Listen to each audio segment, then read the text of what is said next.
Aranzubia, Murikio, Gurpegi, Luis Prieto, Del Horno, Iraola, Orbaiz, Teiko, Dieste, Ezkerro eta Joseba Etxeberria.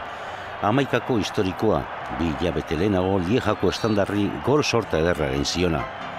Taldea ausart eta adoretsu hark, Wanderlei Luxemburgok entrenatzen zuen Real Madrid Galatikoari irabazi zion.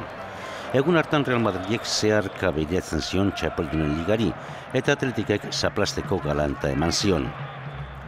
Pablo Orbaizek gol zoragarri egin zion Kasillasi, baina Moreno Delgado epaileak ez zuen ontzat eman. Bai ordea, Asier Del Hornok sartutakoa, Pablo Orbaizen pase neurtua jaso ondoren. Gol horren ostean, Real Madridek aldaketa hirukoitza egin zuen.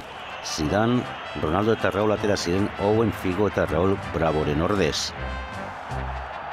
Joseba Etxeberria gola egiteko irrikitan geratu zen. Eta Dani Aranzubiak bitan itxizion atea talde madrilarrari. Atletik ezen kikildu eta aurrera jo zuen. Saria jokaldi honetan iritsi zen. Gurpegik baloia apurtu den zela jordian, gero jesteko ukitu zuen, Ezkerrok arian jarri zuen eta Andoni Iraola iritsi zen bigarna egiteko. Egun handi izan zen zurigorrientzat. Garaipen hartan, Lakruztek, Solabarrietak eta Javi Casasek ere parte hartu zuten. Gomuta ederra!